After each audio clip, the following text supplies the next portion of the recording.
Vamos lá. Quando criou o universo, criou a matéria e pelas leis da física e da mecânica quântica e tal, criou a antimatéria junto. Eu tenho uma dificuldade em entender antimatéria. Então a antimatéria é a mesma massa, só que carga oposta. É só isso.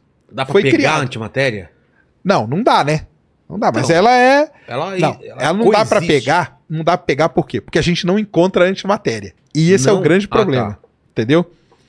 Criou o universo, teoricamente criou a mesma quantidade de matéria e antimatéria. Mas não pode ter acontecido isso. Por quê? Porque se a matéria encontra com a antimatéria, ela se aniquila. Exato. Então, se tivesse criado a mesma quantidade, a gente não estaria aqui. Certo? O universo teria se aniquilado. Só que a gente está aqui. Então, como que a gente explica essa falta de simetria que a gente chama? Mas peraí, existe antimatéria ou não existe? Vamos chegar lá. Vamos chegar lá. Quem que propôs isso? É antiga essa ideia? É antigo, bem antigo. Então criou lá a matéria e antimatéria, era para ter se aniquilado, mas não se aniquilou porque a gente está aqui. Certo. Entendeu? Só que na teoria aparece a antimatéria. Como que a gente explica isso? Como que a gente explica ter só matéria e a gente não conseguir encontrar a antimatéria? Porque era para estar cheio de antimatéria aí. Bem, existem várias explicações. Uma delas é que a gente vive num bolsão de matéria no universo. E pode ter um lugar aí em algum outro canto que é um bolsão de antimatéria. E aí a gente nunca vai encontrar aquela antimatéria. Então quem vive lá acha que o universo só tem antimatéria. A gente que vive aqui acha que o universo só tem matéria. Essa é uma explicação. Outra explicação é que aconteceu alguma coisa nesse momento aqui, que eles não ninguém sabe explicar, o pessoal estuda isso, que nesse momento aqui teve uma produção tipo matéria mais uma coisa. Uma partícula a mais. Quebrou a simetria.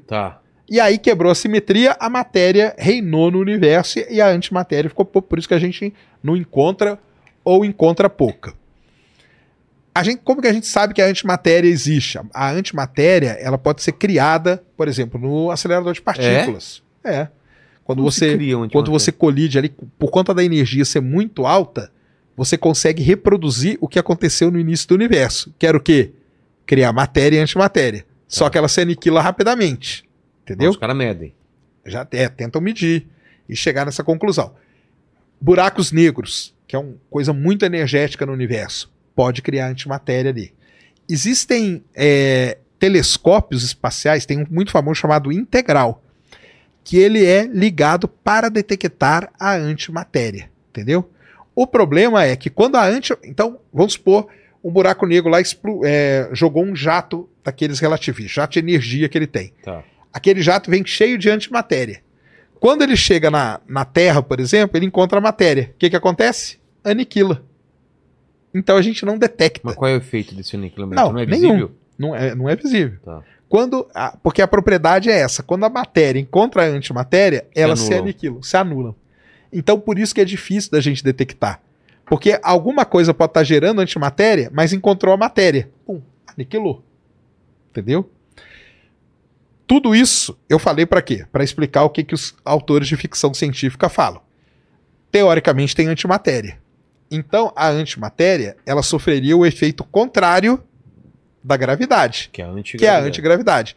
Então se eu pegar um motor e encher ele de antimatéria, eu vou ter um motor antigravitacional. Certo. O que a gravidade faz? Puxa. O que a antigravidade vai fazer? Afasta. Pronto, eu tenho um motor perfeito. Eu fico brincando com puxa e afasta para fazer o que eu quiser. Exatamente. Então é isso que é o motor antigravitacional, é baseado nisso. Mas é impossível ou... Muito bem. Einstein disse que é impossível. Então, o Einstein disse que isso não poderia acontecer. Por quê? Porque quebra alguma regra? Porque quebra a regra da relatividade e tudo mais, entendeu? Na relatividade a gravidade está sempre puxando e tal. Semana retrasada, lá no CERN, lá no LHC, o LHC tem vários experimentos, um deles... O Fernando. Hã? Fernando. LHC. Paquito fica desesperado. Lá no LHC tem vários experimentos. Um deles chama-se Atlas. É o nome de um experimento. O que os caras fizeram? Criaram uma garrafa. O experimento é o seguinte: eles construíram uma garrafa que é um ímã super poderoso. Tá. E ali eles conseguiram colocar ali partículazinhas, um pouco de partícula de antimatéria, que eles geram lá no CERN, lá no LHC. O que acontece? Se ela se comportasse do jeito que ela tem que comportar, na hora que eu desligasse os ímãs, ela teria que subir. É. Só que na hora que desligaram o ímã, ela caiu. Ela foi atraída pela gravidade. Então não tem antigravidade. Não tem antigravidade, entendeu? Então foi um experimento muito legal. Eu até brinquei, o título do meu vídeo é isso, Einstein certo mais uma vez, entendeu? Que filho da mãe esse cara. Filho da mãe, cara. Filho da mãe. E tudo é comprovado. Tudo. E eles... mas eles fizeram o experimento, repetiram o experimento dezenas de vezes e todas as vezes que eles repetiram acontecia exatamente a mesma coisa. Na hora que eles desligavam o campo magnético, que é o que segurava as partículas, elas caíam. Que fantástico. Então, tá obedecendo à relatividade. Então, com isso, não tem mais motor antigravitacional. Só ficando